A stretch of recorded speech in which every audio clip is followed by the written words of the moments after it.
Welcome back to Off the Bench, episode 13. Javon, take it away. Ladies and gentlemen, welcome to episode 13 of Off the Bench. We are live. We are live on YouTube.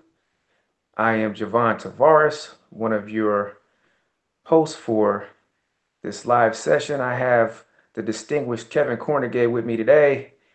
Kev, how's it going? What's going on, man? Another great week. I'm just ready for another weekend's worth of action, football, boxing, you name it. It's pretty much covered, so I'm ready to go. As a sports fan, it's got to be one of the best times of year.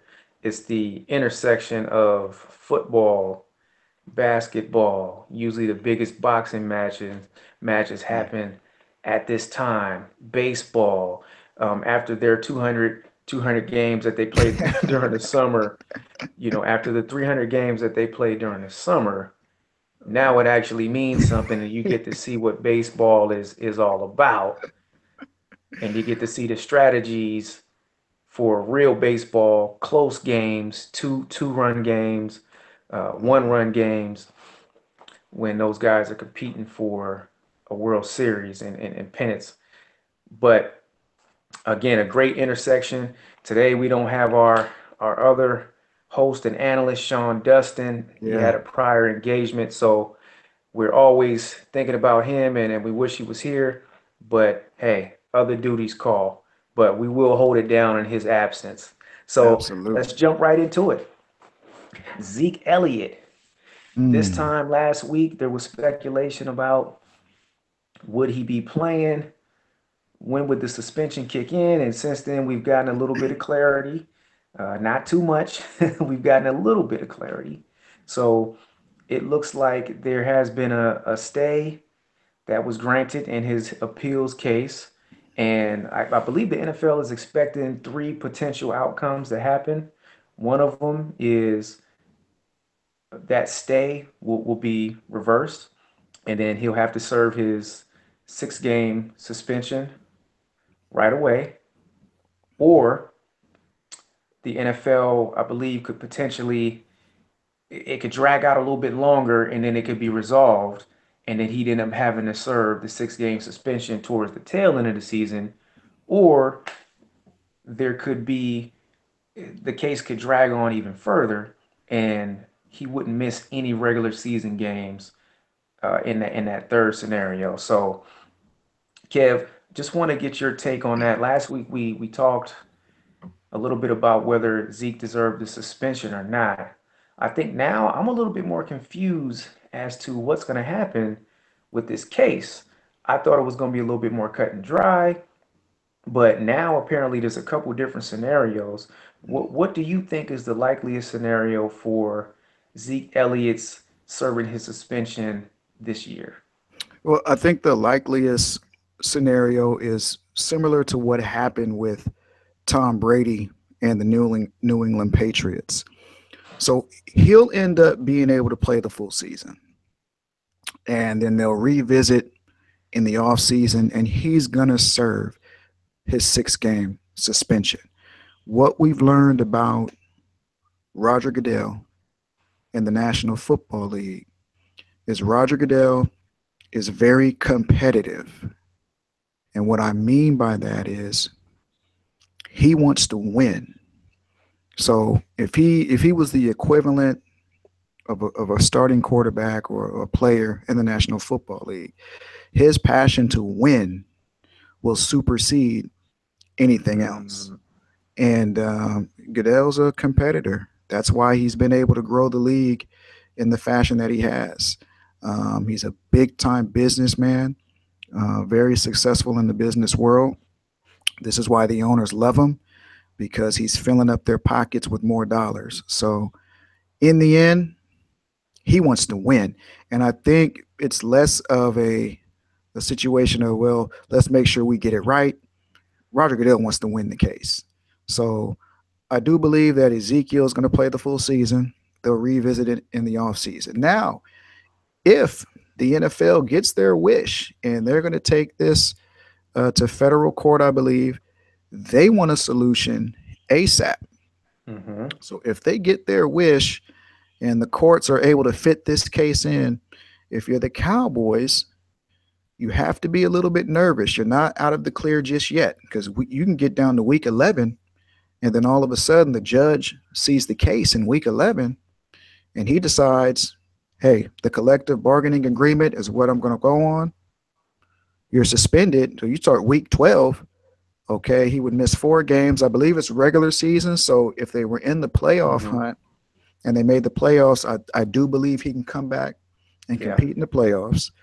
But now you're talking about down the stretch here. Okay. You could be missing him during the most crucial games of the season, in the winter, in the cold, where you need a big time running game to be able to salt away a lot of victories. So the Cowboys, they're not in the clear yet, but I do think the likely scenario is he'll play the entire season. And now look at this, because when we talk about the Cowboys, okay, what do we talk about? The first thing we talk about is time of possession. Okay, and against New York, they had the ball 35 minutes, and the Giants had 24. We talk about their big offensive line, dominant offensive line. They have 3 Pro Bowlers on it. We talk about Zeke Elliott, okay, 24 carries. I think he was over 100 yards Sunday. And then we talk about Dak Prescott. I think it was 24 for 39. He threw for 268 and a touchdown. And his progression, he continues to improve. So those 4 things, that's the recipe to win a lot of football games. And that's the recipe to get you into a position where you're playing in an NFC championship game. Now, how do you take it a step further? How do you get it from playing in a championship game to winning a Super Bowl? You have to include the other half of the field, the defensive side. And against the Giants, they showed some things. They held them to 30 yards rushing, 2.9 yards per play. The Giants were inept on offense, but you do have to give Dallas some credit. So if you're a Cowboy fan, Christmas came early. Hopefully, the Grinch, won't be around the corner to steal that gift away from you. And your defense looked better. It's only week 1. It's a marathon of a season. But if you're a Cowboy fan, you have to feel pretty good about what's transpired so far. And it's a little bit of a dice roll for the Cowboys. Some say it would have been easier to just sit Zeke down, accept the suspension, take a gamble, go 3-3, 4-2. You're still in good position in your Absolutely. division. But now, as you mentioned, if they're able to fit this case in, there could be a suspension in the middle of the season, or there could be a suspension towards the end of the season. Now, the Giants, as you mentioned, they did look inept on Sunday night, but the Eagles were a team that was very impressive. I was impressed with Carson Wentz last year as a rookie. I thought he hit the rookie wall after game 7 or 8. He hit the rookie wall, but to me, he had enough command of that offense and he had enough of the tangibles that you look for in a young quarterback to make me think that he would have a substantial progression in his second year. So I think the Eagles are going to be there. I think when Odell Beckham gets back on the field, look out for the Giants, even though they still can't run the ball. Look out for the Giants in that passing attack. So again, a little bit of a dice roll for the Cowboys. Hopefully, and this is for all the Cowboy fans out there, including our good buddy Sean Dustin. Yes, sir, Sean Hopefully, Dustin. this gets resolved after the season and it can be a clean suspension at the beginning of the 2018 season. So, but interesting news there. So we'll keep you up to date. I'm sure we'll have more commentary as these things shake out. And one more But thing before we yes, sir. we move on, you were talking about the Carson Wentz in the NFC East right now. So you have Dallas with a young quarterback who Mm-hmm. looks like to be the real deal. Philly with a young quarterback who looks like to be the real deal. Washington Their quarterback's probably going to leave free agency, Kirk Cousins. Mm-hmm. So they're going to be looking for a new signal caller, most likely. And Mm-hmm. then you have Eli Manning, who's getting long in the tooth. So we're Indeed. seeing the development of the Cowboys and Philly as the two teams in the NFC East that I think are going to be battling it out here for the next 4 to 5 years. That's what it looks like to me. That's what it looks like. And a little bit off topic, as you mentioned Eli Manning and as you mentioned him getting long in the tooth, Mm. for whatever reason, I just had a vision of him being at the table for Thanksgiving. We got Thanksgiving coming up in a couple months. He's at the table with his brother, Peyton, who has 2 rings. Right. Eli has 2 rings. The Manning family collectively have 4 Super Bowl rings Right. from one family. You talk about how difficult it is to find 32 starting quarterbacks Mm. in the whole entire world. And get this, Extremely difficult.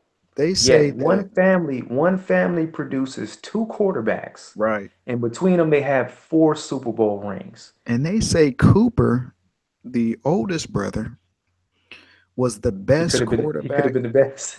of all of them. That's what they said before he suffered, I believe it was a neck injury, a nerve injury. Yes, They said yes, he would have been yes. better than their father, Archie. That is, Strong, strong bloodlines there. Strong bloodline. So moving on, we had some big time college football matchups this past weekend. We had the Clemson Tigers and the Auburn Tigers in a battle of the Tigers. And then we had a battle of the schools that start with O. The Oklahoma Sooners versus the Ohio State Buckeyes. We'll start with Oklahoma, Ohio State. Kev, I got to admit, I was a tad bit shocked with the way that that game shook out. Was impressed with Oklahoma. They end up getting the victory 31-16 on the road. Never easy to win at the Horseshoe, particularly at night for a nationally televised game. But I was very impressed with what Baker Mayfield and that offense was able to get done against that Ohio State defense. Sean had mentioned that he really liked the offensive line of Oklahoma. He right. liked them in the trenches against Ohio State, which had, if not the top defensive line, they had one of the top 2 or 3 defensive lines in the country. And Sean accurately predicted that Oklahoma would go in and get that upset. So kudos to him. But what did you see from an X's and O's perspective that allowed Oklahoma to go on the road and get an impressive early season non-conference victory at Ohio State? Well, for Oklahoma, everything begins and ends with Baker Mayfield. He is the pulse of that football team. His moxie, his confidence, um, his ability to believe in his ability, and his ability to believe in his teammates. You can go to war with a guy like that, game in, game out. So the motivational level that he had to avenge last year's loss. Let's face it, Oklahoma was embarrassed last year at home Indeed. by Ohio State. And that was a game where Ohio State used that and really catapulted themselves into national championship contention. That single victory was the reason that they got into the college football playoff Right, without winning a Big Ten championship. right, That, right. and of course, the de facto playoff game that they had with our Michigan Wolverines. But when you take a look at how everything shook out, that victory, that early road victory in Norman, Mm-hmm. is what got them to the playoffs. It is. It is. And this game could be that single reason why Oklahoma, if they have a loss at some point in the season, How or the ironic. committee, yeah, or the committee says, hey, they went on the road, beat Ohio State in impressive fashion. We're going to bump them up a little bit. But Baker Mayfield, he was fantastic. It was 27 to 35, I believe. I think he only missed on Mm-hmm. eight throws, 380, three touchdowns. Um, the reason why he had the time was because of Oklahoma's offensive line. They were really impressive, and it's a veteran group. These guys have been together for the last 2 years, and that was the matchup that I really wanted to see. How would their offensive line be able to handle Ohio State's defensive line? Because Ohio State has seven guys on that D line that they're going to be playing on Sundays. That's just the fact of the matter. They've Easily. got guys that can just get to the quarterback, stuff the run. But Oklahoma's offensive line, they get the game ball because they really neutralize them. They were only able to get one sack, Ohio State, and they gave Baker Mayfield time to get the ball down the field. So I'm impressed with uh, Oklahoma's offensive line. Defensively, again, I watched a lot of tape with Oklahoma facing UTEP, and I was impressed with their front seven. They Mm-hmm. didn't miss any tackles, and that's the key. And when you play in the Big 12 with those wide open offenses, you have to make sure your defensive unit doesn't miss tackles. Your DBs are going to be coming up making a lot of tackles, a lot of bubble screens. They're going to have to fight through blocks and get guys on the ground, especially on third down. They're so explosive in the Big 12. And I thought Oklahoma did a really good job in recruiting defensive guys that were tough, that could really tackle, and they're really teaching the technique. So I was impressed with them defensively. When I look over to Ohio State, they're going to have to figure out how to get JT Barrett's confidence back. To me, it seems before the knee injury, he was able to make all the throws. And he suffers a knee injury. Cardell Jones comes in, leads the program to a national championship. But something else happened. Urban Meyer saw the passing game that he wanted to implement. So they go into camp the following year, and those two are battling it out, and Cardell Jones wins the starting job, right? The reason why is because Cardell Jones was able to get that ball down the He can field. pass. He can pass. And that's what Urban really wanted to add to the offense. Obviously, JT takes over the starting position, but still, I believe confidence was shaken when he had the knee injury, unsure, if he can get the ball down in get the ball down the field anymore. And then that also messes with not necessarily your preparation, but now you're not seeing the field like you used to see the field. Mm. And that's just because of confidence. So it doesn't look like he's able to survey the field like he used to. And they're going to have to really figure that out because they have some terrific running backs. They have a terrific offensive line. They have all the weapons. They really do offensively. Now it's just about getting JT Barrett's confidence back and improving his ability to get the ball down the field. Because when they face national championship caliber teams, all of those teams play great defense. They're going to be able to stop your run game. So your quarterback has to be able to make 6 to 7 NFL throws to be able to win a playoff type football game, to be able to beat Penn State, Michigan. You're going to have to make throws down the field because they're going to stop your run game. So that's something that Ohio State will have to figure out going forward. But yeah, Oklahoma, tremendous victory. And Oklahoma State is a matchup. Texas is a matchup also, even though Texas is floundering a little bit. That's a rivalry game. They'll be better Right. by the end of the season. I think come that Red River rivalry, I think Texas will be a lot more formidable than they have been at the start of the season. I think Tom Herman will have them playing at a much higher level. Offensively, I think they'll be fine, but defensively is where they still struggle.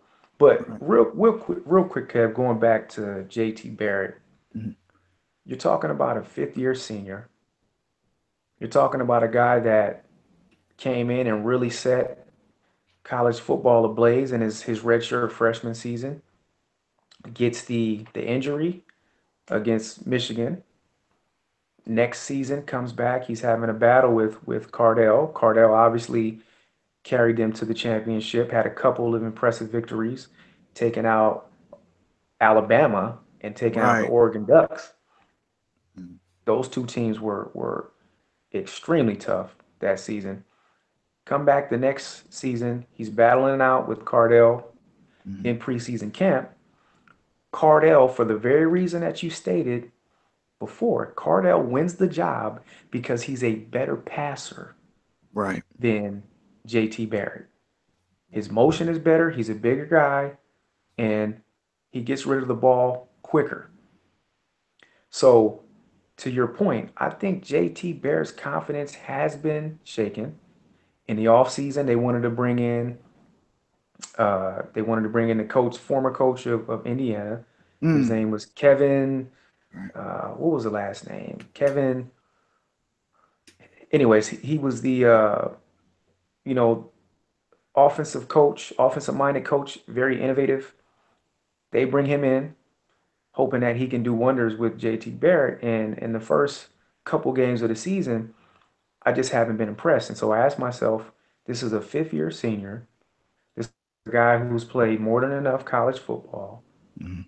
I think he's already reached his ceiling. Mm, He's a much better runner than he is a passer. We saw it in big games last year against Michigan in a rivalry game at home. JT Barrett, Kevin he looked Wilson was the inept. coach. Yeah. Yes, Kevin Kevin Wilson. Wilson. Yeah. Yep. He was inept Right. offensively. The only reason why Ohio State wins that game is because of his ability to run the ball and from a great play from Curtis Samuel, who on third down basically outlast the whole Michigan defense to make it that critical 4th and 1 play where JT ended up. Some say he got it, some say he didn't. I still think he was a little short, but Right. And that's I just the know biased Urban. Michigan fan in me coming out. Yeah. But from what I've seen from JT as a fifth year senior, he has not progressed in the Right. passing game. He's Mhm. still a one read passer, and if he Mhm. can't get that first read, he's automatically looking for the check down.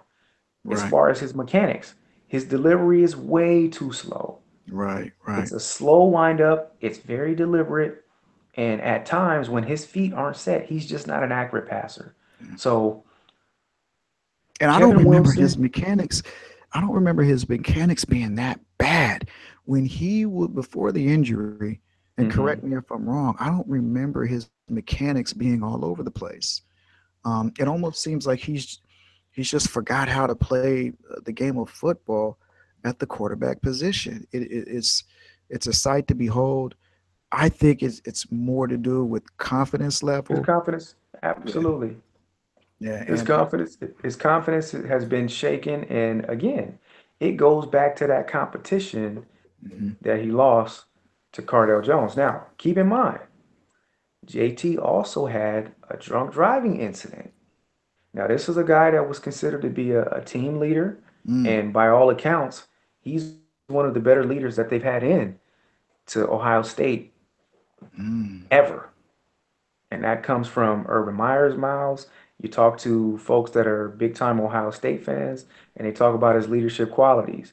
But I also think when the drunk driving incident happened, that kind of derailed him as well because now your team sees you as a leader, and now they see that you've compromised yourself. wow, You have to do a certain amount of uh, you got to do a certain amount of image repair with your teammates to kind of gain that trust back as well. So I think in combination with losing the competition to Cardell Jones, that as well as the injury, mm, and then also having a different coordinator coming in this year, someone that could actually draw up a scheme that could do things that would favor his limited skill set, I think it's really affected him. And again, he's a fifth year senior. How much more time is he going to have wow. to get something done? So we also had another wonderful preseason, not preseason, early season matchup. It was down in Death Valley.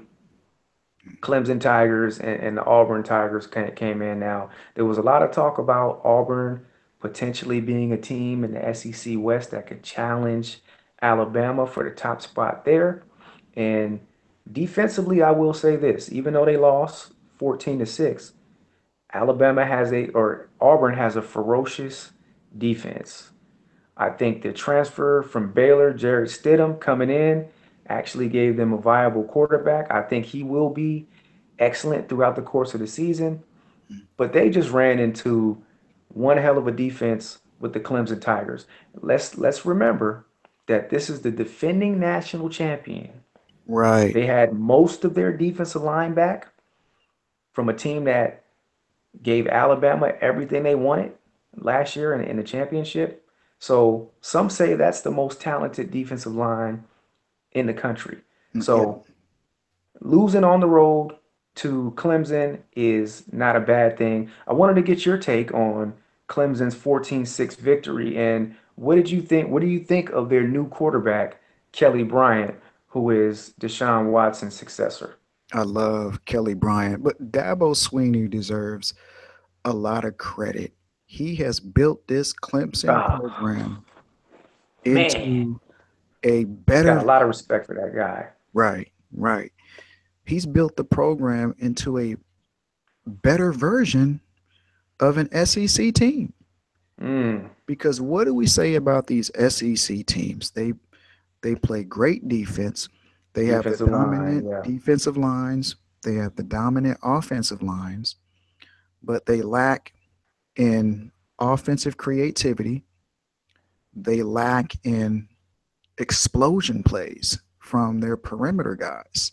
Um, and we always say that the quarterback play is less than stellar in It the SEC. has They been. It don't they has don't been. have any they don't have any quarterback play there. Okay, now you have a team in the ACC. Now we got two teams in the ACC that have really built their defenses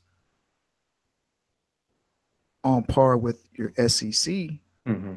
No defenses, question. but they're more dynamic on offense. Florida State is that first team, and then now Clemson is that team. And don't look too far, but the Canes are coming. They've got a terrific front seven. And then Louisville is also a team. I was watching some of Louisville, and they've got some big boys on that defensive line and offensive line. So it does not surprise me that Clemson was able to neutralize Auburn. Clemson has a great defense. And now they got Absolutely. Kelly Bryant in at the quarterback position. They still have Kane at the wide receiver position. They have explosive guys on the edge. Bryant's going to get better and better. I now have them as my ACC champion now that DeAndre Francois will be out for the season. Mm, Clemson unfortunate. back, right, right. Clemson comes back with that defense and Dabo Sweeney. I was really impressed with what they were able to do. They can now physically go toe to toe, and they've done it 2 years in a row They with have. Alabama and with Auburn. They've played those two teams 4 times in the last 2 years, and they are 3-1 against those teams. Mm, And those teams defensively, those are they're the best. I mean LSU as well, but that's the best that the SEC has to offer. So very impressed with Clemson. They're going to be around. They're not going anywhere as long as no, Dabo they're stays not. there. They're not going anywhere. He's got that recruiting thing. He's pumping out those recruits.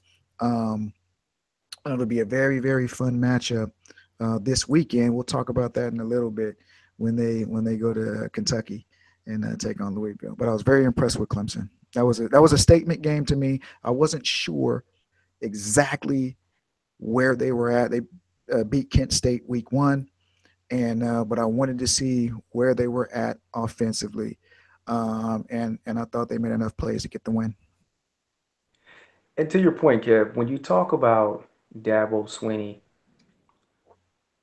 what have the top coaches in college football done over the past 15 years? So if we take a look at Nick Saban as the model or as the standard bearer, Right.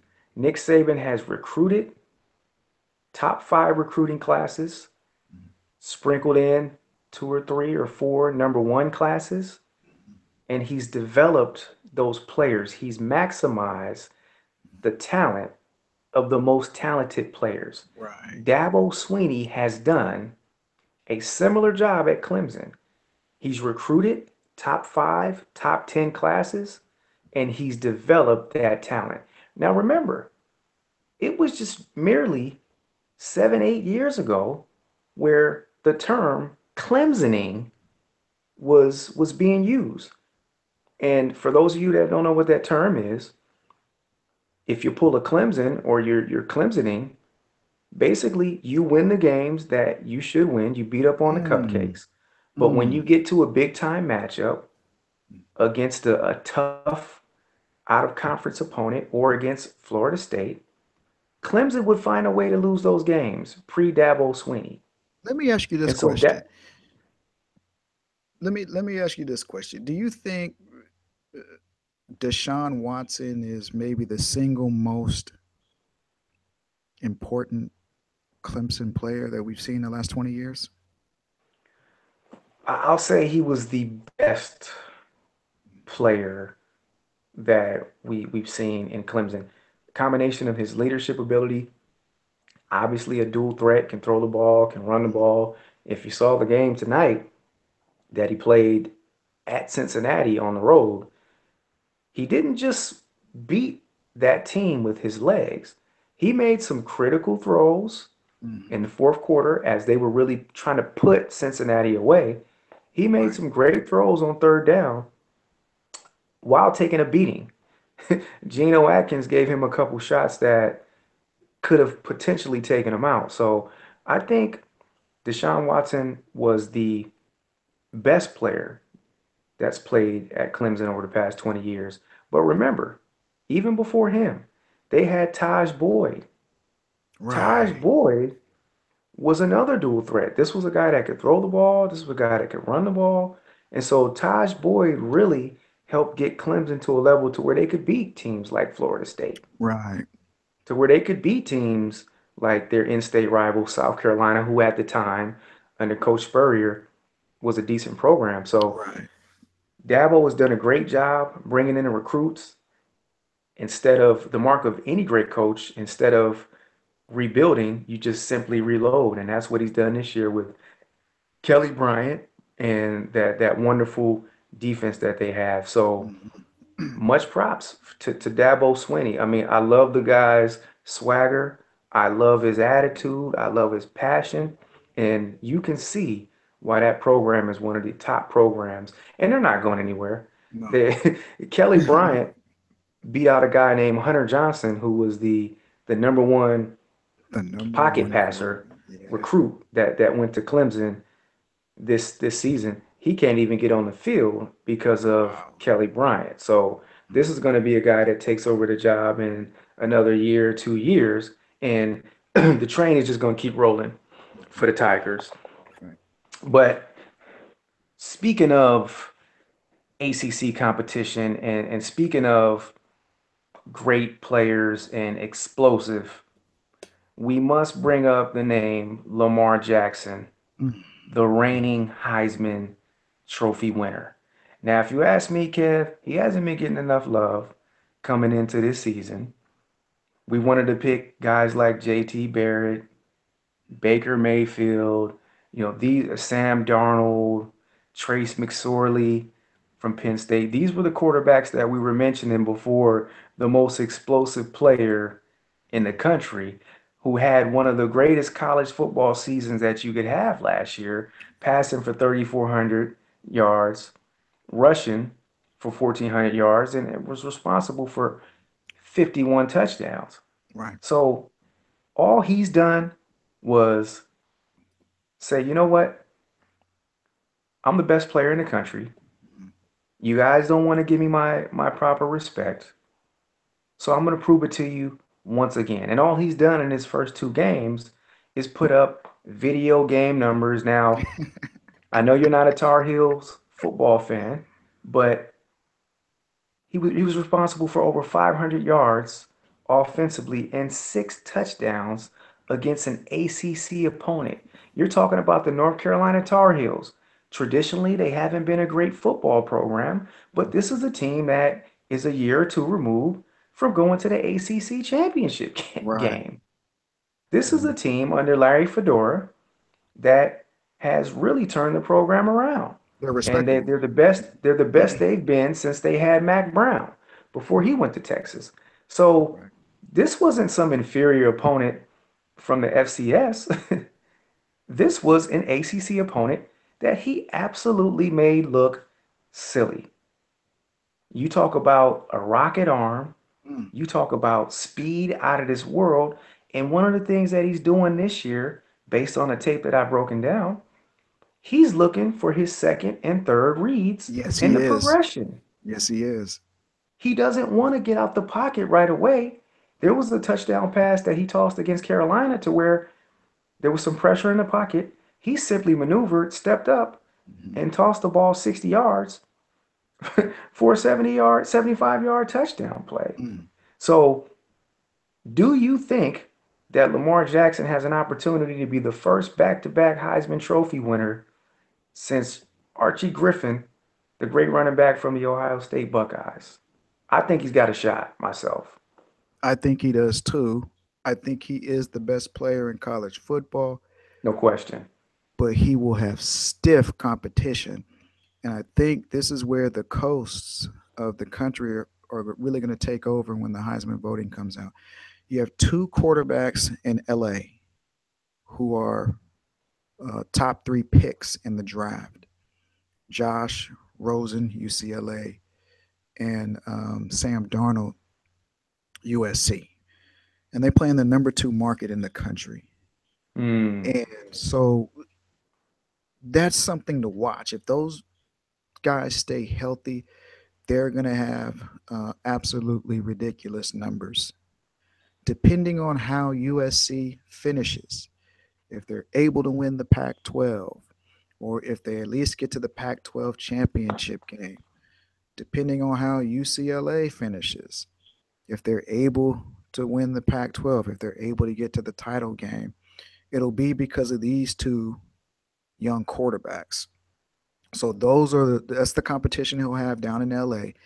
And on the West Coast, he's not going to get any first place votes from the voters uh, from out here in California. There's competition there.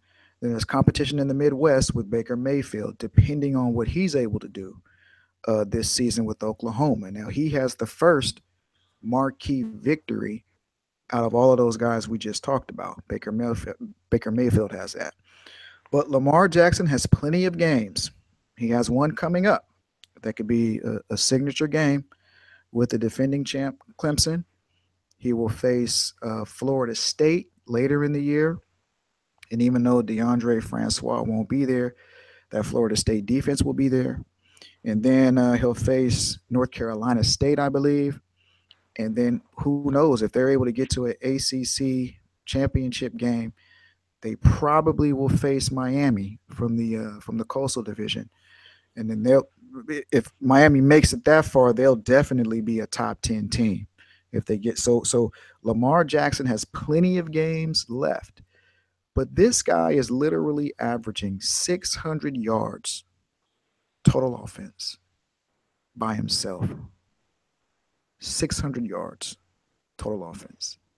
Over 300 yards passing and over 170 yards rushing. Something like that. It's out of control.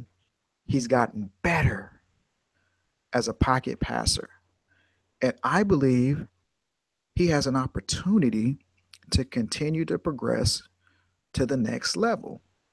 If a team gives him a fair opportunity to play quarterback, I think that he has a great opportunity. He has a great quarterback coach.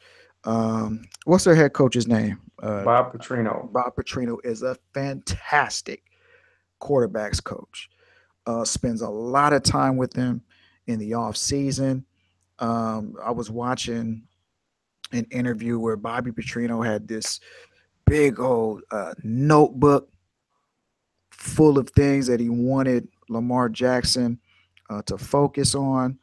He's watched a ton of tape, and you can tell he's gotten better. He can see the entire field. He goes through progressions. He knows when he wants to run. He can mix up his game too. He knows when he wants to run, when Hmm. he doesn't want to run, and he has great weapons that he utilizes. So I do think he has a great opportunity to go back to back as far as the Heisman is concerned. But if voters if voters wanted to shy away from that, then they can easily say, let's look at Sam Darnold, let's take Josh Rosen Hmm. and deny Lamar Jackson the opportunity. But that's not because he's not worthy. He is still the most he's the most dynamic football player playing college football right now. And I think that's bar none. I don't think there's any question. I'm going to say this. We acknowledge that he had an incredible season last year.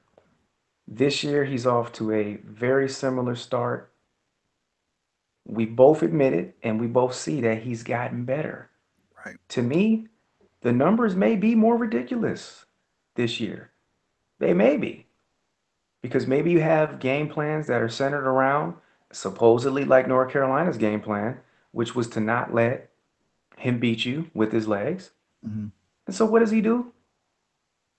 He throws for 300 plus yards, makes throws into some tight windows, throws deep, and then still hurts you with his legs. I think he's one of those players that's so unstoppable and he has Mm, enough of a supporting cast that you have to respect the other skilled players on their squad. right. So I think he definitely has an opportunity to go back to back. I think you do raise some valid concerns about maybe voters in other regions shying away from him.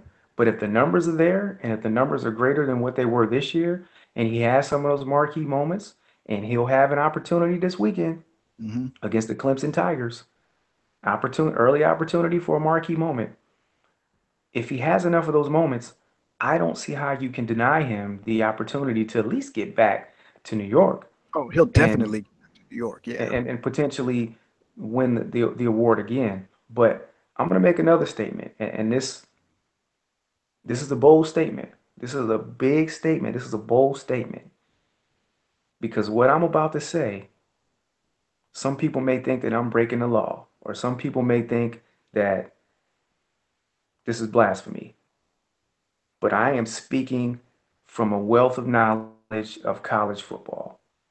Lamar Jackson at this point in his career is better than Michael Vick. He's better than Michael Vick. Wow. I'm not talking about professional Falcons Michael Vick.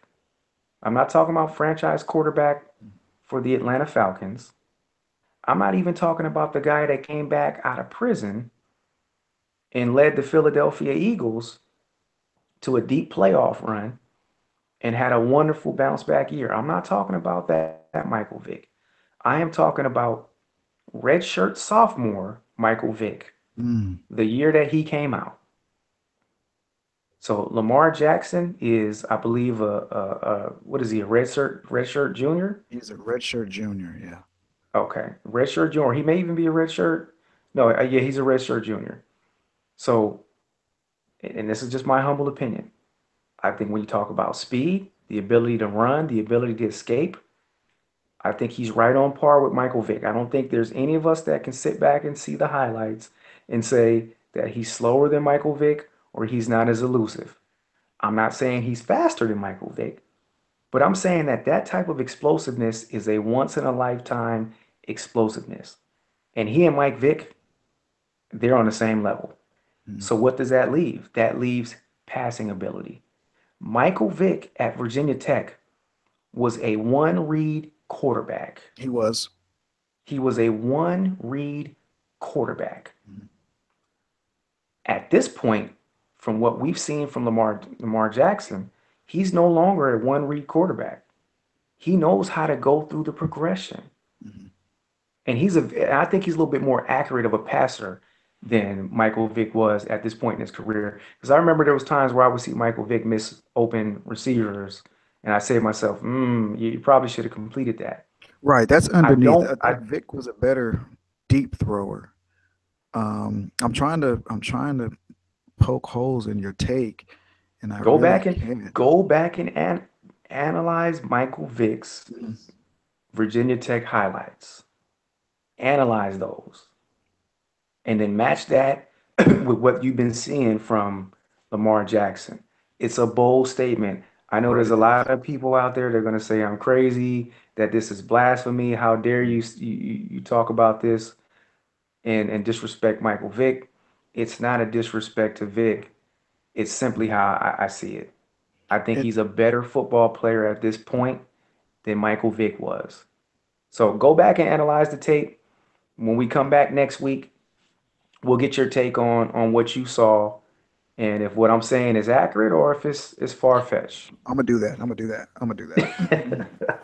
I'm gonna do that. Right on. So moving on, we as we talked about, there's a couple big college football games this weekend, and that's what I love about college football is They keep that coming.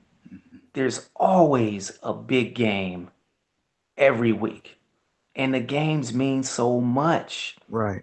You can't take a week off in college football. Every game means something. One loss, be it could be an early season loss or it could be a late loss. One loss could mean the end of your season and the Mm. end of your national title hopes. So this weekend we got a great game in Clemson, who's going to have to leave the confines of Death Valley, and they got to go to Louisville. And that same individual that I just said it was better than Mike Vick, they got to go see him on his home field.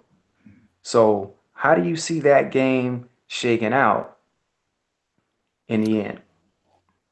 I'm going Louisville because um, there was a guy that just played tonight that is not going to be on the field for Clemson.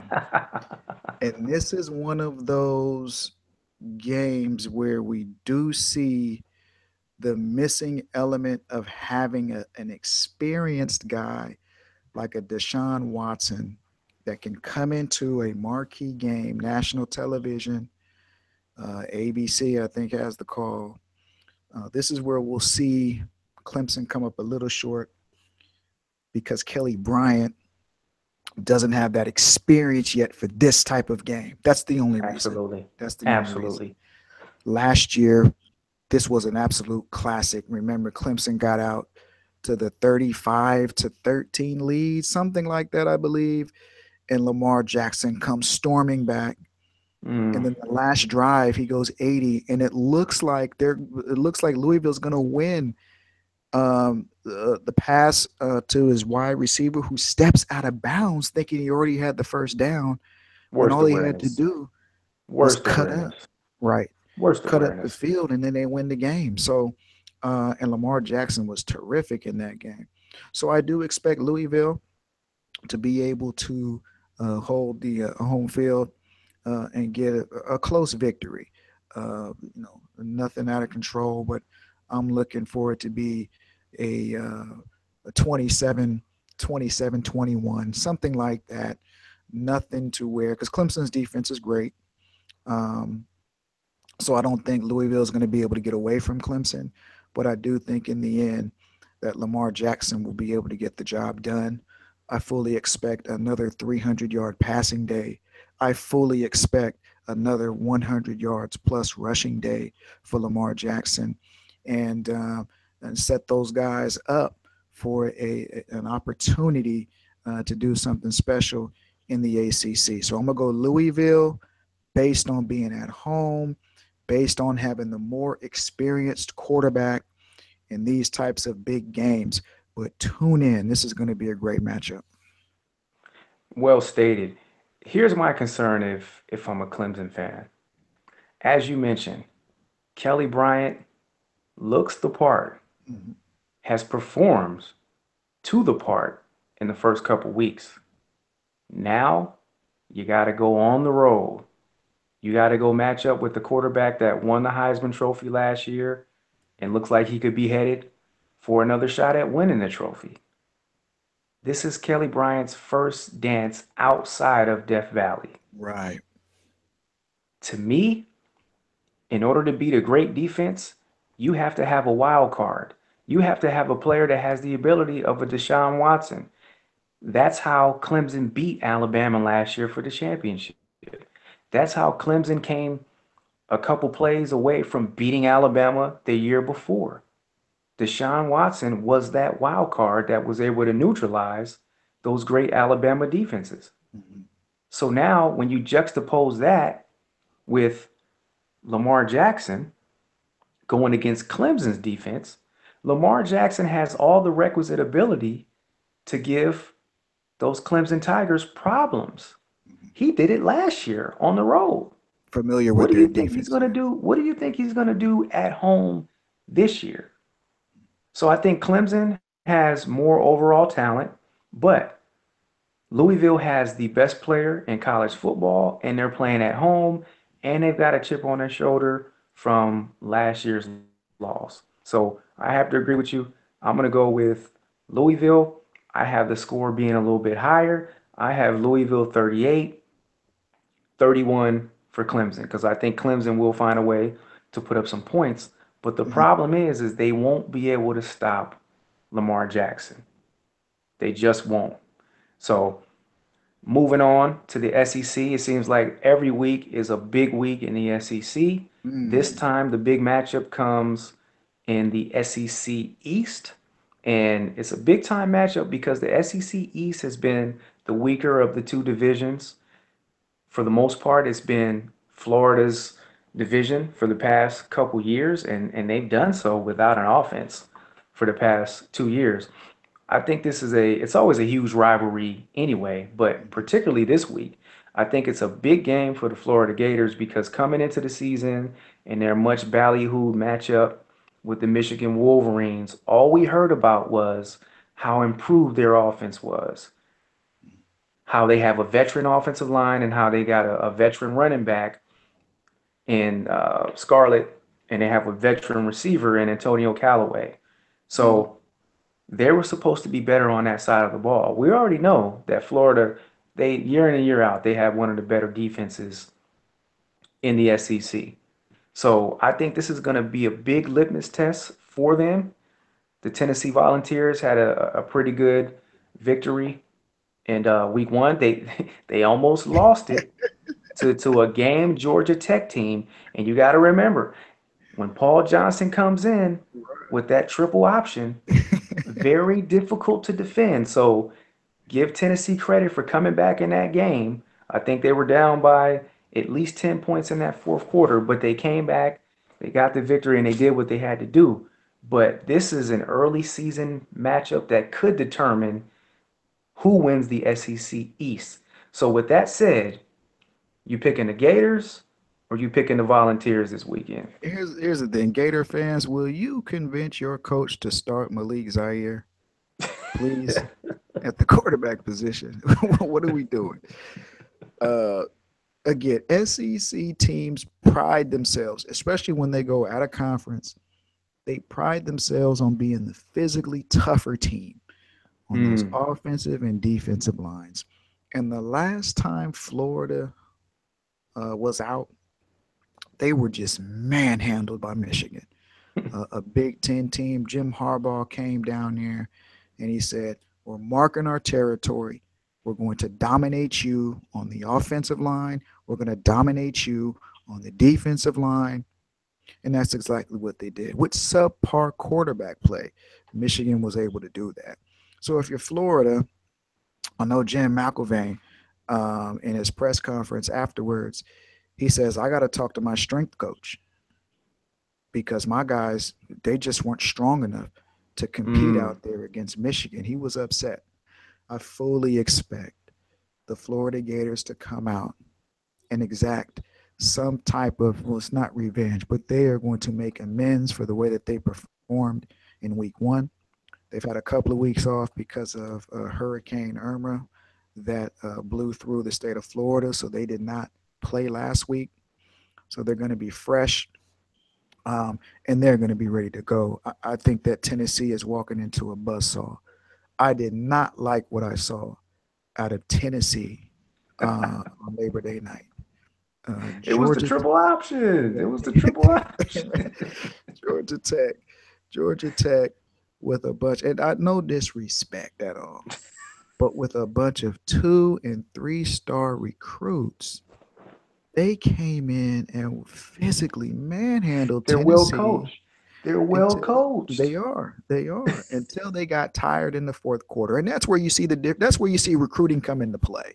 Right. Fourth quarter, More athletes depth, for Tennessee. more athletes, a couple of Georgia Tech's defensive tackles. They caught some cramps out there. So, and then that's when Tennessee really started to open things up on offensively. But I really don't like what I see from Tennessee. So I'm looking for Florida to dominate this football game. I know it'll be a rivalry game. There'll be a lot of emotion. The fans are going to be ready to come out and try to put the hurricane situation behind them and get back to playing football. So I have Florida getting it done offensively. 31, Tennessee 21. Mm. Mm. Sounds like a convincing victory for the Gators. Tell you an interesting story. Playing a basketball league, it's the Natomas Racket Club Basketball League. Been playing in that league for it feels like 20 years. Yes, yes. We have a draft to where you draft players, and my number one draft pick goes down, blows his Achilles out Wow. in LA. So I'm looking for a replacement player. At this point, I'm willing to accept anybody. I just need a body to play on my team. So I see a guy shooting in the gym, and as ball players, we can normally tell when somebody's a good ball player. All we need to see is one shot. You can tell by the form, you can tell by the fluidity of their Mm-hmm. movements, whether they know how to play. So it's a kid shooting around in the gym, and I walk into the gym and I said, "Hey, what's your name?" I introduced myself. "Oh, my name is Javon." "Oh, my name is Cameron." I said, "Cameron, you a new member here?" He said, "No, I'm not a new member here, but um, I'm here on an internship. I'm a student at the University of Tennessee." I said, "Tennessee has the Tennessee Volunteers?" He said, "Yeah, yeah." So long story short, I ended up getting Cameron to play on my team, and he was able to tell me a lot about his stories of traveling to SEC games. He was at that Tennessee Georgia game last year, the one that had the multiple Hail Marys. He was at Mm-hmm. that game last year. Mm-hmm. Basketball player, by the way, really good basketball player. But was able to forge a friendship with him, and now I have a friend that's back in Tennessee, completing his senior year. So shout out to you, Cam. It was a pleasure playing with you. And what I'm gonna say next, I don't want you to take this the wrong way. Oh I man, don't want I don't want you to take it personally, but gonna I hurt this text man. him as I was watching that Georgia Tech game, and I said, "Your boy's in for a fight right now." And so after calming down from getting the victory and watching his team pull it out, Cam sent me a text that said, "I'm concerned about the rest of the year." So I think even he felt some level of concern with Mm. his Volunteers. Now, all of the typical traits of an SEC powerhouse team are there. Defensively, they've got athletes that can make plays. They got a great defensive line that can get after the quarterback. They've got athletes on offense, they got athletes on defense. Problem is, I don't know what Tennessee's identity is. I don't know whether they're a throwing team. I know their tailback look pretty good. I think they should run their offense through him, but I don't know what their identity is. I don't.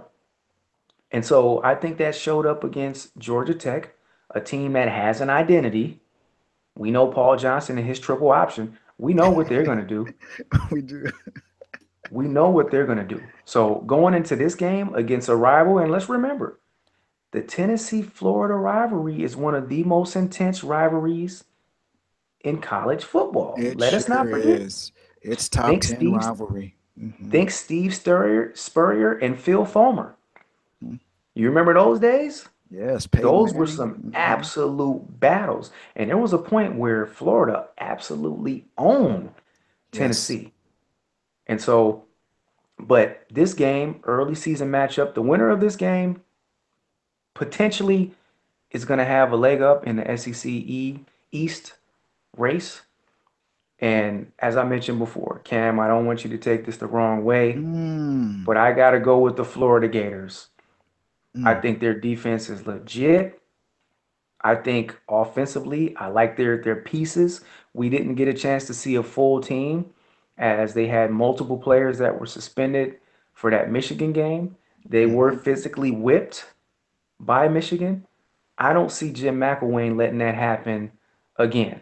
Right. And I don't think Tennessee is as good defensively as Michigan was. Michigan has a top flight defense. So I'm going to go with the Florida Gators 24-21 and a close matchup. But the winner of this game, I think, is going to have the inside track to winning the SEC East. Now, let's remember, Georgia just got an impressive victory against Notre Dame Yes, they did. last weekend as well. So before it's said and done, they're going to have something to say about that as Right. well. But I just believe in Jim McElwain. I believe in his ability to get that offense turned around, and I think Florida will win this game. So transitioning to the NFL, we had some pretty good games opening weekend. This week too, we've got a couple huge ones. Now, going into the season, I don't know if we would have necessarily pegged one of these games as a huge game, but in light of what happened in week one, I think it now becomes the marquee game of the NFL season thus far. And I'm talking about the Chiefs and I'm talking about the Eagles. Mm. So, Philadelphia Eagles have got to go to Arrowhead Stadium. I think the most impressive victory from week one was obviously the Kansas City Chiefs taking down the defending world champions on ring night. They got their rings Mhm. and then they got their bell rung by the Kansas City Chiefs, who were physical. Alex Smith, all of those 49er enthusiasts that said we should have never got rid of Alex Smith for Colin Kaepernick, I'm one they of were them. looking like geniuses on that night. Alex Smith finally matriculated the ball downfield, and the Chiefs were showing some explosiveness. They got the young rookie running back, Hunt, who is a guy that can catch the ball and run the ball well. And we Oh, all knew that the Kansas City Chiefs had a great defense coming in. Now, they did lose Eric Berry to a torn Achilles. that's a He's big gone. injury. You're talking about one of the best secondary players in the league. So I think that'll hurt a little bit. Mm. But Kansas City Chiefs had the most impressive victory week one. And then the Philadelphia Eagles. We talked about them a little bit earlier. We talked about Carson Wentz and his progression and his development in year two.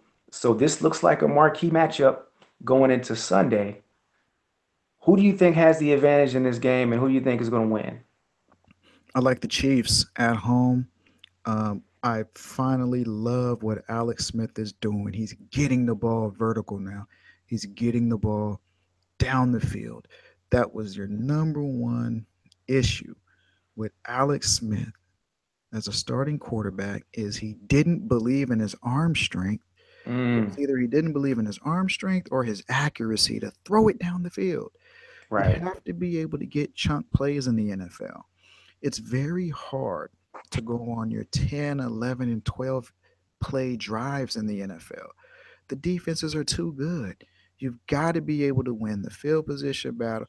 And then if you're not able to win field position, you've got to have some chunk plays.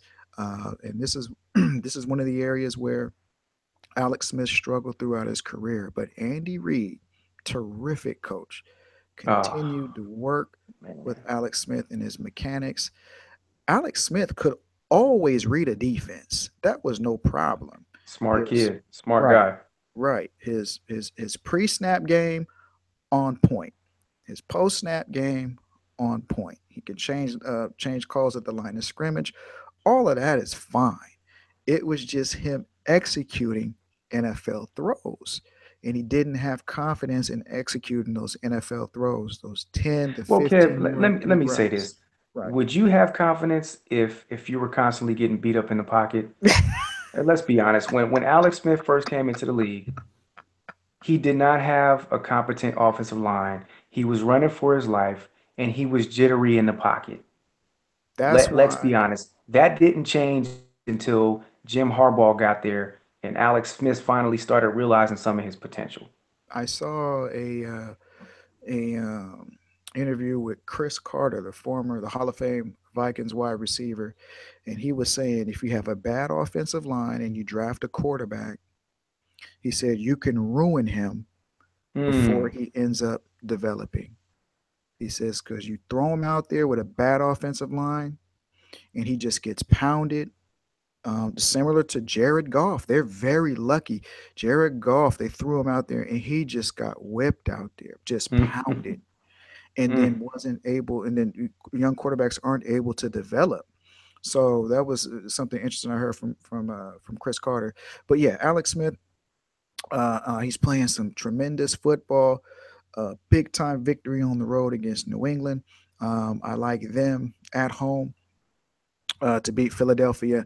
I'm going to pick. Uh, uh, I'm going to go 35-21 Kansas City at home, one of the loudest stadiums in the league, home opener. And Alex Smith continues to play terrific football, not to mention that defense, they can get after the quarterback. So I like the Chiefs in this matchup. Yeah, I think so far we've been in lockstep with all of these games. I'm going with the Chiefs. I believe they are for real. That defense is real. Even though Eric Berry won't be there for the rest of the year, I think they are the real deal. And Mhm. I think Alex Smith is going to continue to have success. I love the rookie running back Hunt. I love Tyreek Hill. He's a dangerous weapon. I Mm, did see him limping off the field in that first game, but I don't think it was anything serious. But he may be one of the premier game breakers in the NFL. right. He has speed to burn, and he's not just a guy that's fast, that's not doing anything. He's a guy that's actually making plays. Hmm. He's making plays out there. So I'm going to go with the Chiefs. They defend home turf 24-14. I think they'll win by at least 10 points against the Eagles. So moving into our next matchup, we have another colossal NFC matchup this time. And the Packers are going to go to the defending NFC champion Atlanta Falcons. Now, wasn't too impressed with the Falcons in week one. I think they were barely able to squeak by the Chicago Bears, who gave a game effort. But the Packers had an impressive victory against the Seahawks. I myself picked Seattle to go into Lambeau and get an opening day victory Hmm. over them. But excuse me, excuse me. Bless you. But Aaron Rodgers was Aaron Rodgers, and he was the premier quarterback. He played like it in the second half. Mm, So the Packers were able to come out with that victory. In this matchup, it's early, and so the NFC Championship is not going to hinge on who wins this game, but it could be an early indicator of who's going to jump out in that race and set the tone for the rest of the games. Who do you like in this game and by how many points? I like Aaron Rodgers and the Packers. They're playing this in Atlanta, right? Going into Yes, yes, this is this okay. is at the Mercedes-Benz Dome. What a facility. Boy, oh Beautiful, boy. Just an beautiful. absolutely gorgeous facility. If you guys probably don't know, but Javon and I, we are infatuated with stadiums and arenas and atmospheres throughout the country. And that is one Amazing, terrific stadium. amazing. I do like Aaron Rodgers to go into Atlanta and get a victory. The thing I'm questioning with Atlanta, are they still reeling from the defeat in the Super Bowl? They had complete control Mm. of that football game in January. and they came home with no jewelry, and it's inexcusable. So I want to see where they're at defensively. You really can't get a gauge facing Chicago, but where are they at defensively?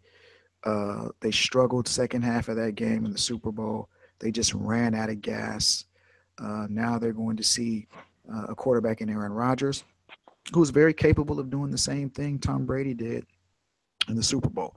So I'm still interested to see defensively how they'll look facing Aaron Rodgers. I know last week their defense had 4 sacks, I believe, of Mike Glennon, the Chicago Bears quarterback. That's impressive. Now they're going to step up a little bit in competition. And then now I'm also interested in seeing. I know Matt Ryan threw for over 300 last week. Very impressive.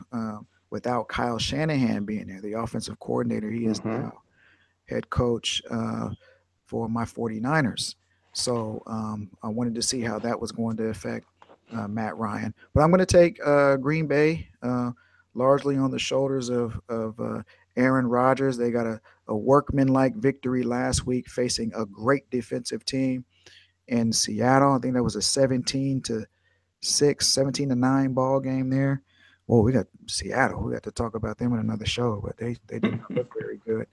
But so I like Aaron Rodgers be able to get the victory on Sunday. I'm going Packers 24, Atlanta 17. So, my friend, I think this is the first time that we are going to disagree. We are no longer in lockstep. I'm going to pick the Falcons in this matchup partly because I think in week one, I don't want to say that they underestimated the Chicago Bears, but I don't think they expected the Bears to be as good as they were defensively. But let's be honest, the Atlanta Falcons they carved the NFL up last year with that offense, largely in part to the marriage, the partnership between Shanahan and Matty Ice. So I think still working out the bugs in Atlanta. However, I think week two against a team that they see as a worthy contender, a worthy opponent in the NFC, I like Atlanta at home and I like Matty Ice to go for over 3 bills in a victory. And I'm going to say 21-17. Right. I And think it will be close. And I think Aaron Rodgers and his troop, they'll have a chance to win the game or to go ahead late. But I think that athletic Atlanta defense finds a way to get it done. we still have a few question marks of the Green Bay Packers secondary, so this will be another test for them facing a guy like Matt Ryan, Julio Jones, and the weapons that they have in Atlanta. So yeah, it'll be an interesting matchup, and we'll see who's able to get it done. Absolutely. Absolutely. So, transitioning on to our last topic before we close out, it seems like this has been a year, a wonderful year for big boxing events. Mm-hmm. And it all culminates with probably the premier matchup in boxing this year, none other than Triple G versus Canelo Alvarez. So, as a fight fan, this has been a dream of mine for a couple years. Triple G has been calling Canelo out. Oscar has been playing this fight up nicely. He's kept Canelo out of harm's way, and finally the fight got delivered. And so we're gonna get that this Saturday. So going into this fight, there's a couple different things that we need to look out for. Clearly, Canelo's power translating at 160 at a full 160. We need to see how that's going to affect Triple G. Can Triple G take the shots from Canelo? He's fought bigger middleweights. He's fought guys that have decent punching power. His last fight against Daniel Jacobs, who was a big, solid, sturdy middleweight, really gave Triple G some problems. Triple G had to dig down. He had to find the intestinal fortitude to get that victory. And to his credit, he did that. But now he's probably going to be fighting the most skilled fighter that he's ever fought. And let's call it what it is. Canelo Alvarez is a skilled fighter. He is a destructive counterpuncher. He is a destructive body puncher. He's a Mm. guy that can jab. He's a guy that can set up traps for you. He can feint you low. Like when he knocked out Amir Khan, he feinted low to the body and came back up top with the right hand that put Amir Khan to sleep. I don't think he's been awake since. But that was largely set up due to the body work that Canelo had started to invest Mm. in the third and fourth rounds. So, but now we got to ask the question as well. Can Canelo take Triple G's power? Clearly, he's going to be fighting the strongest puncher that he's ever fought. Triple G he has devastating power. He's got one punch power, and he's got power that just breaks you down and debilitates you as the rounds go on. Can Canelo take that power? So, with those things thrown out there, I'd like to hear your pick for who you think will win, and I'd like to hear a brief analysis on how that person will win. The question that I have is why why did Oscar wait so long before he took this fight? And that, honestly, what's the reason? Was it because Well, he didn't think that Canelo was ready for this matchup, or was he trying to maximize on the dollars because Triple G is not a pay per view box office? Um, what was the reason? he wanted to maximize the dollars. He wanted to maximize the dollars. Clearly, Oscar has always been a shrewd businessman. And he built Golden Boy. He and Richard Schaefer, who is no longer with the company, they built Golden Boy to the premier boxing promotion company in the world. And if you can remember, one of the things, and I've been critical of Oscar throughout the years, but one thing that I can't take away from Oscar is he didn't duck anybody. Oscar fought all of the best fighters out there. And we're talking about all the way from lightweight all the way up to middleweight when he fought Bernard Hopkins. Oscar has fought the best. So he's the type of person that wants to give the fans the best fights as well.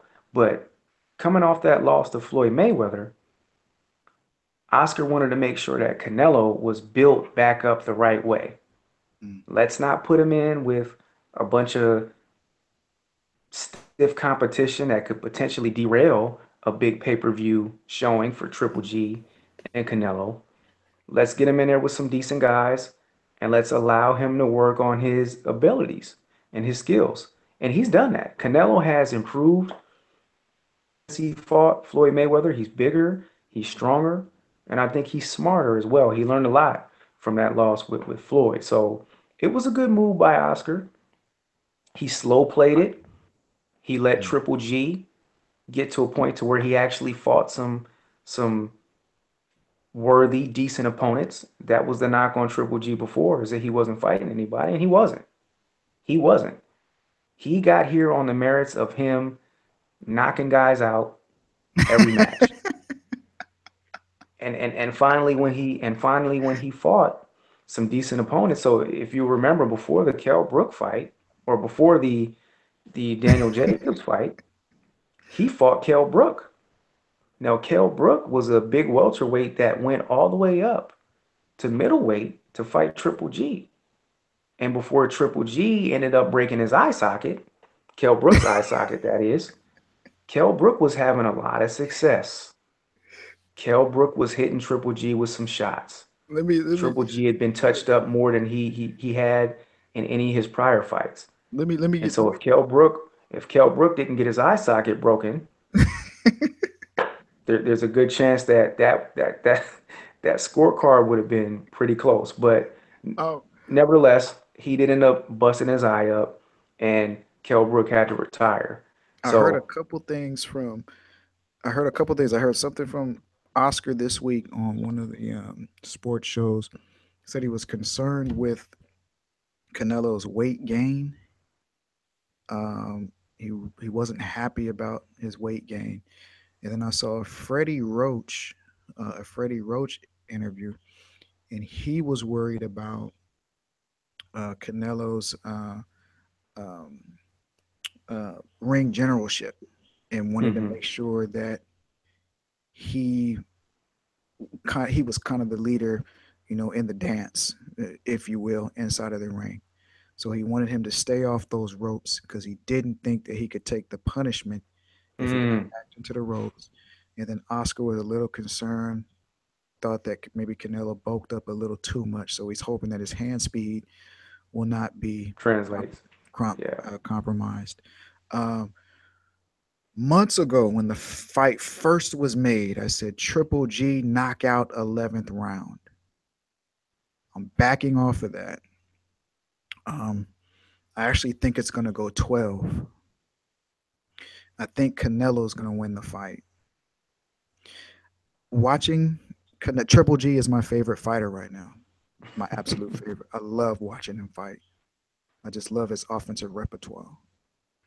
I'm concerned that he hasn't been deep into a lot of his fights, number one. Number two, I think Canelo has a great chin. With that said, I understand that he's never faced a guy with Triple G's Mm-hmm. power. So that's something there. But I'm worried about uh, technically, I don't think Triple G matches up. Um, I'm worried about Canelo's counterpunching, and I'm worried about uh, Triple G's non defensive style. I think that Canelo can outpoint him. And this is the first major fight for Triple G. I'm a little bit concerned about that as well. First pay-per-view, I believe. Yeah. How do Yeah. you finish a round when the round is close? Can you steal that round? These are some things I haven't seen Triple G do throughout his career. Obviously, he just came on the scene, fairly recently, I believe, as far as a HBO attraction. Uh, I am pulling for Triple G. I have Canelo by decision. Close fight, very entertaining fight. These guys going toe to toe. But if Canelo can get through round 8 and stretch this thing out to 12, I think he's going to win. I don't see a knockout by Canelo Alvarez. So if he does win, I see that by decision. And then I don't see Triple G winning a decision. He's going to have to knock out Canelo Alvarez to be able to get the victory. So that's how I see it going down. But I'm excited for it. I can't wait. Obviously, with Floyd now retired, we're looking for the next fighter that can carry the sport. Maybe that's Canelo. He has the right promoter and Oscar De La Hoya, so maybe he's the guy that can carry the sport for a while. But we'll see. I can't wait for the matchup. But I'm going Canelo by decision. Should be a great matchup. Again, as I pointed out earlier, it's going to come down to this. And I think you did a wonderful job of eloquently breaking down the fight. So I don't want to rehash a lot of your points because I think that's what you said was exactly how the fight will play out. And some of the things that can potentially happen um, will happen if Canelo is able to take Triple G's power. I think Canelo's going to have an opportunity to outpoint Triple G. Simple and plain, Canelo's the better boxer. Mhm. He is the more skilled boxer. He has an underrated defense. He's an excellent counterpuncher, and he's a thinker. Mm. He's a thinker. Canelo will set traps for you. He's also a guy that doesn't waste a lot of punches. Canelo's not going to be out there throwing 60, 70 punches for no reason. No, all his punches mean something. All his punches mean something. He's got an excellent jab. He's an excellent body puncher. He's got a great uppercut. He's got a great hook, left hook to the body. That's a traditional Mexican power punch that debilitates your opponent. Left hook to the river or to the rib cage. And he's also a guy that has a great right hand. We've seen him knock out James Kirkland and Amir Khan Mm. with that right hand. So let's not underrate Canelo's power coming into this matchup. Now, from what I've seen of Triple G's fights, Triple G has an iron jaw. I don't think he's ever been in trouble. I don't think he's ever been seriously hurt in a fight. We haven't seen Canelo seriously hurt in a fight. However, I think that's going to change on Saturday. Somebody will be hurt. Somebody will be rocked. And whoever is able to manage being hurt the best is probably the individual that's going to win the fight. So I'm going to go out and say that Canelo's going to win a unanimous decision, 12 rounds. I think he has the capability to knock Triple G out. I certainly think that Triple G has the capability to knock Canelo out, but I just think Canelo's too smart. I don't think he's going to engage with Triple G in a back and forth war. I think he'll pick his spots, but I think his counter punching is accurate. And this is what counter punchers want. They want an Mm, aggressive fighter that comes right at them. mm. Triple G is going to come at you. As Mayweather said, he's straight up and down with no special effects. Triple G will come at Canelo, and Canelo will be able to counter Triple G at will. But will Canelo's power be able to back Triple G off? Mm, Because Triple G is going to maintain that pressure. If Triple G can break Canelo's will and the counter punches that Canelo's going to be throwing, if they don't have an adverse effect on Triple G, I think you'll see Canelo going to the body early. He's going to invest in the body so that he can break Triple G down and he can weaken him. But if Canelo's punches don't have an effect on Triple G, I think you're going to see Triple G walk Canelo down and there mm. could potentially be a stoppage. But push come to shove, I'm going with Canelo. He's one of my favorite fighters out there. I think he is the next big pay-per-view cash cow. And I think he wins a unanimous decision over Triple G. But like you said, it's going to be a great fight. It's going to be a great fight. So Can't wait. I'm looking Can't wait. forward to talking about the results of this fight on our show next week. Yes, sir. Look, Yes, sir. looking forward to it. So that's all the time we have today, folks. So we appreciate everybody that tuned in to watch our episode 13 of Off the Bench. And we'll be back next week with these results. And wish y'all a blessed weekend and enjoy the festivities because I know I'm about to Hey, signing enjoy it. off. Can't wait for the fight. We'll see you next week. We're going to do it this time every Thursday, 9 o'clock Pacific. And we'll see you next week. Be blessed. Absolutely. Peace.